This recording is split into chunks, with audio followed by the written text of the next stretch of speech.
Hey, what is up guys? This is Anthony, aka BatBomb82, and today I'll be doing a review of the Elite WWE Network Spotlight Undertaker. Now, taking a look at the front, we can see that the figure is showcased in a window box packaging. We can see the Elite logo on the top right.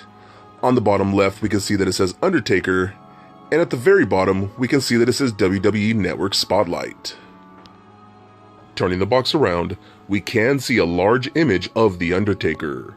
On the right, we can see that it says WWE Network Spotlight, and just below that, some statistics for The Undertaker.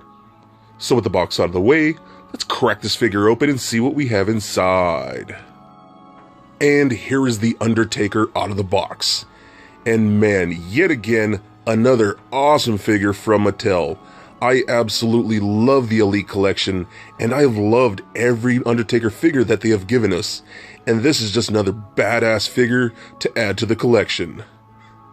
So with this figure finally in hand, let's take a closer look at the Undertaker.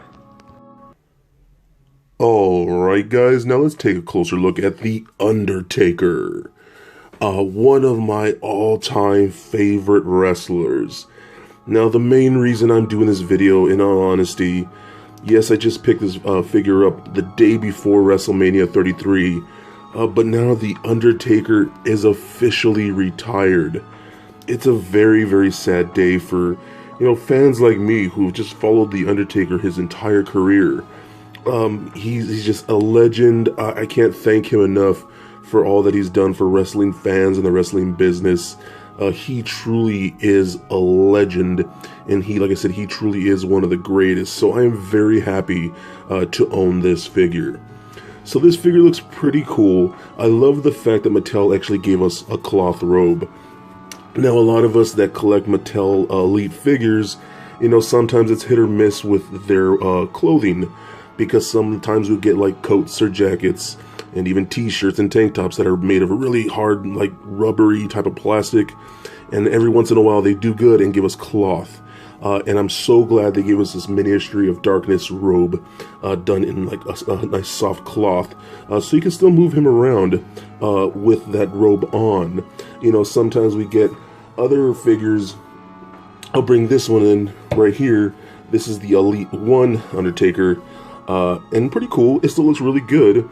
But he has this like rubbery type of coat where you can't move his arms at all until you take the coat off. So I hate the fact that we get stuff like that that's so stiff. So the fact that we got actual cloth for this figure, I just think it makes it that much better. And my favorite interpretation or iteration of The Undertaker is definitely the Ministry of Darkness.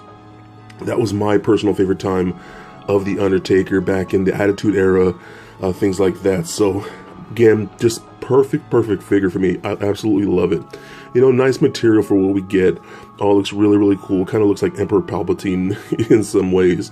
But then you got this nice dark gray, almost like a metallic black almost, for the lining. And the hood fits him okay. It's a little big and bulky, as you can see, but I mean, I guess if you fiddled around with it, maybe use some sticky tack right there inside the hood, you can get it to drape over his head a little more properly. So that's pretty cool. And it is just held by Velcro. You just peel this off, and there are Velcro strips on there. And as you can see, I have the belt on him, and it doesn't come with the belt, but I just love having my Undertaker figures with championship titles.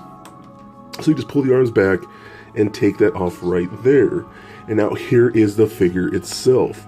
Again, this is the Ministry of Darkness Undertaker, again, which I just absolutely love. The face sculpt, I think, looks fantastic. I absolutely dig that. The fact that we're getting that Ministry of Darkness Taker goatee thing like that, I just think that's so cool. He had the buzz sides and long hair, but it kind of went up in a high ponytail and came down like that. Ah, man, that looks so cool to me. Just a really intense look in his face. I mean, I think Mattel did a really good job with that face sculpt. I think that looks really cool. Even have like these buckles things going across his chest. That's all sculpted and painted. All looks really nice. You can kind of even see on the shoulder pads too. He has these designs right there Again, nicely sculpted and nicely painted and detailed, just like that. I love that a lot. And for the most part, I mean, Undertaker's always just run pretty much stuck to black. You do get a little cross logo right there on the side of the pants. Same thing on both sides. Looks pretty good. Just standard black boots for the figure. Peg holes on both feet. Looks pretty good. You do get one shoulder pad, or elbow pad, excuse me. And then you got his little gloves right there. You got really nice tattoos all over this figure. Again, just looks really, really good. Love that a lot. Absolutely love this figure. Oh man, I'm so glad I have it. So let's take a look at articulation now. So the head is on a ball joint. It does roll around a little bit.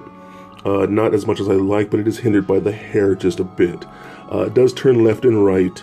Again, a little bit. It is hindered by the hair, and the goatee does hit the shoulders once you get to a certain point. And it kind of does go up and down, pivot side to side a little bit. So arms go all the way up and down and out. We got rotation at the actual shoulder itself, as well as the bicep.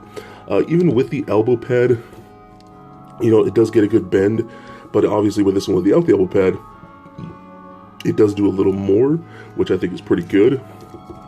You do get a swivel at the wrist, as well as a hinge at the wrist. Since this is an elite figure, we do get an ab crunch, so it crunches back and forth just like that, as well as a waist cut, rotates left and right. Elite hip joints, so kicks forward that much, back not at all.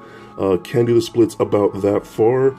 We get a rotation at the thigh, double joint and knees. They work very nice. We get a boot cut, rotates left and right, and an ankle joint that's very, very stiff. That should go up and down, but it just does nothing. And no real ankle rocker in there. So overall, some of the articulation is a little hindered here and there, but the fact that we just get this Undertaker, man, again, I'm just very excited to have it in my collection. I have quite a few elite Undertakers. Again, I'm just so appreciative of what he's done for wrestling. He means a lot to me as a diehard wrestling fan. I know when the streak ended with Brock Lesnar, I'm not gonna lie, I shed a tear because it was just devastating to me. And to finally see him go, to finally see him retire, again, I shed a tear. Just to see one of my wrestling heroes just to go, not really an easy thing, but again, I love this figure, and thank you, Taker. So for a quick size comparison, here he is standing next to a Marvel Legends Captain America figure, as well as a DCUC Batman figure. And for your elite comparison, here he is standing next to the Ringside Collectibles exclusive Kane and NWO Wolfpack Sting. And for your Undertaker comparison, here he is standing next to all the other elite Undertaker figures in my collection, and I could not be any prouder to display all of them on my shelf. And just for fun, here he is standing next to little Lego Bat Bomb. So there it is, guys, my review of the elite WWE Network Spotlight Undertaker.